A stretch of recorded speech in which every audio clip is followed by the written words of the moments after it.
एक दफ़ा एक बड़ा ब्राह्मण 500 शिष्यों के साथ भगवान बुद्ध के पास आया।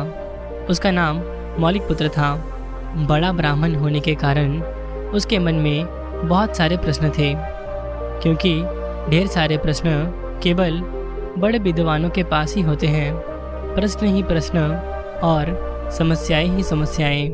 भगवान बुद्ध ने उसके चेहरे की तरफ देखा और कहा, मैं जानता हूँ तुम मेरे पास ढेर सारे प्रश्न लेकर आए हो, लेकिन मैं तुम्हारे प्रश्नों के जवाब केवल तभी दूंगा जब तुम मेरी एक शर्त मानोगे। मौलिक पुत्र ने बड़े ही आश्चर्य से कहा, कृपया आप मुझे आपकी वो शर्त बताएं। तब बुद्ध ने कहा, तुम्हें आने वाले 1 वर्षों तक सब कुछ त्याग कर केवल ध्यान करना होगा। 1 वर्ष तुम्हें केवल मौन में रहना होगा। ये सुन मौलिक पुत्र गहरी चिंता में पड़ गया।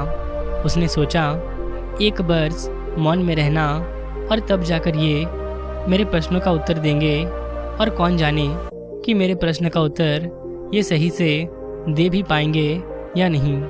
मेरा 1 साल बेकार ना हो जाए। अब मैं क्या करूं? वो दुविधा में पड़ गया। वो सोच रहा था कि ऐसी शर्त मानना किसी खतरे को मोल लेने के समान है कि तभी अचानक बुद्ध का एक शिष्य जोर जोर से हंसने लगा। उसका नाम सारीपुत्र था। वो वहीं पास में ही बैठा था। उसको इस तरह से हंसते देख मौलिक पुत्र ने पूछा, तुम हंस रहे हो? मौलिक पुत्र ने कहा, मैं भी तुम्हारी तरह इस महात्मा के पास आया था।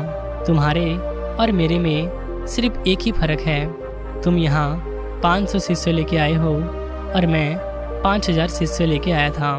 बस ये समझो कि मेरी ख्याति दूर दूर तक थी। मुझे सब मानते थे। तब मेरे मन में भी बहुत सारे प्रश्न थे। तब मैं भी यहाँ आया और अपने प्रश्नों का उत्तर चाहा। तब इस महात्मा ने भी मुझे भी यही करने को कहा।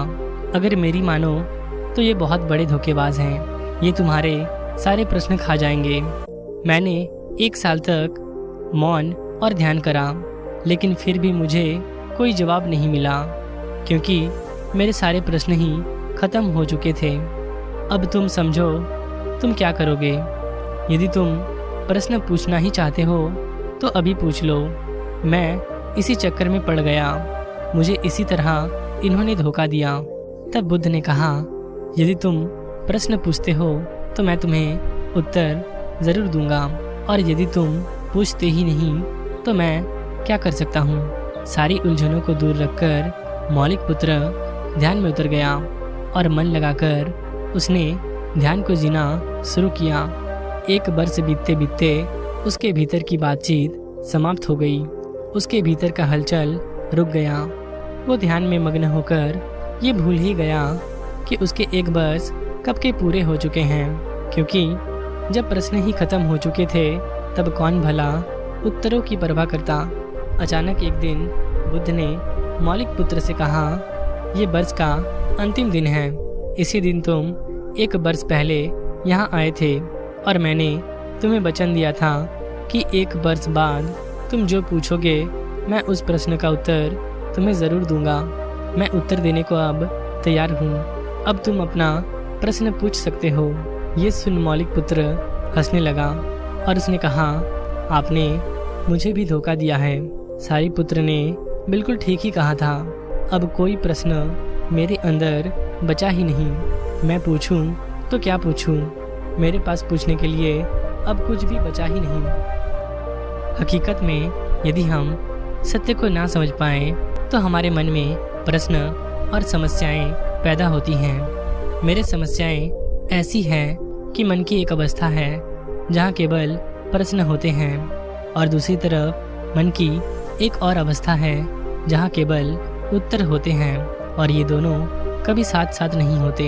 यदि तुम अभी प्रश्न पूछ रहे हो तो उत्तर ग्रहण नहीं कर सकते। मैं उत्तर दे सकता हूँ, लेकिन तुम उसे ले नहीं सकते। यदि तुम्हारे भीतर प्रश्न उठने बंद हो गए हो तो मुझे उत्तर देने की कोई ज़रूरत नहीं। तुम्हें उत्तर अपने आप ही मिल जाता है। किसी प्रश्न का उत्तर नहीं दिया जा सकता। मन की एक ऐसी अवस्था उपलब्ध करनी होती है जहाँ कोई प्रश्न नहीं उठते। मन की प्रश्नहित अवस्था ही एकमात्र उत्तर है। यही तो ध्यान की पूरी एक प्रक्रिया है। प्रश्न को गिरा देना, भीतर चलती बातचीतों को गिरा देना, भीतर की बातचीत रुक जाती है तो ऐसा असीम मौन छा जाता है, उसमें हर चीज़ का उत्तर मिल जाता है। हर चीज़ सुलझ जाती है, शाब्दिक रूप से नहीं अस्तित्वगत रूप से भी सुलझ जाती है। कहीं कोई समस्या नहीं रहती। अगर ये कहानी आपको थोड़ी सी भी अच्छी लगी हो तो इस वीडियो को लाइक, कमेंट और शेयर ज़रूर करें।